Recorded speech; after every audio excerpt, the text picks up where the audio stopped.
बडोदे येथे दिनांक 21 डिसेंबर 2026 रविवार रोजी सकाळी 11 वाजता अखिल महाराष्ट्र युवक संघटनेच्या वतीने पत्रकार परिषद पार पडली। यावेळी संघटनेचे अध्यक्ष विजय जाधव यांनी समस्त महाराष्ट्रीयन समाजासाठी आयोजित करण्यात येणाऱ्या मोफत सामूहिक विवाह सोहळ्याची माहिती दिली।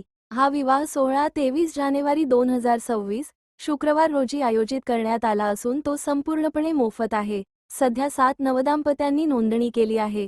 या सोहळ्यात प्रत्येक नवदाम्पत्याला वरासाठी शेरवानी, वधूसाठी शालू, तसेच कपाट, पलंग व घरगुती उपयोगाचे साहित्य भेट दिले जाणार आहे। तसेच प्रत्येक जोडप्यासाठी 100 सभासदांच्या भोजनाची व्यवस्था आयोजकांच्या वतीने करण्यात येणार असून समाजातील गरजू कुटुंबांनी या उपक्रमाचा लाभ घ्यावा, असे आवाहन करण्यात आले आहे।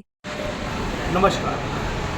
बडोदे शहरातील सर्व माझ्या माता बहिणी समाज बांधव यांना मी विजय जाधव नमस्कार करतो। आजची एक मीटिंग तसेच प्रेस कॉन्फरन्स ठेवण्याचं सगळ्यात महत्त्वाचं कारण बडोदे शहरामध्ये अखिल महाराष्ट्र युवक संघटनेद्वारे समस्त महाराष्ट्रीयन समाजातील युवक युवतींचा सामूहिक विवाह सोहळा या कार्यक्रमाचं आयोजन केलेलं आहे। परमपूज्य गुरु दादा महाराज गोरे तसेच श्री महाड कोल्हापूर तालुका मराठा समाज आमचे अध्यक्ष कुलराम दत्तात्रय पार्टे तसेच समाजातील मुख्य आगेवान तसेच अनेको दानशूर यांच्या सहकार्याने हा कार्यक्रम सामूहिक विवाह सोहळा मोफत आयोजन करण्यात आलेला आहे।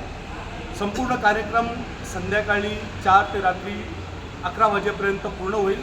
तसेच या कार्यक्रमामध्ये पर कपल प्रत्येक जोडप्याला 100 कपल लोकांच्या जेवणाची व्यवस्था केलेली आहे। तसेच वरवधू यांकरिता शेरवानी, शाळू आणि प्रत्येक कपलला तिजोरी तसेच बेड आणि घरगुती अनेको वस्तू या कार्यक्रमाला भेट देणार आहेत। अनेको दाता आमच्या संपर्कमध्ये आहेत। तसेच या व्हिडिओच्या माध्यमातून जे पण दाता इच्छुक असतील या कन्यादानासाठी दानशूरसाठी तर आपण आमच्या संघटनेच्या प्रत्येक कार्यकर्त्यांचा संपर्क करा आणि या आपण सगळे एकत्रित होऊन हा सामूहिक विवाह सोहळा मोफत बडोदा शहरामध्ये पहिल्यांदाच आपण करत आहोत आणि आपल्या सर्वांच्या आशीर्वादाने आपल्या सर्व सहकार्याने हा सामूहिक विवाह सोहळा आपण इथे थाटामाटाने परिपूर्ण करू।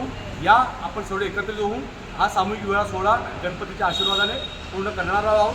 तसेच पुन्हा एकदा मी बडोदा शहरातील सर्व माझ्या माता बहिणी समाज बांधव यांचा मनपूर्वक मी आभार व्यक्त करतो। आपल्या सर्वांच्या सहकार्याने हे नियोजन चांगल्या पद्धतीने परिपूर्ण होणार आहे।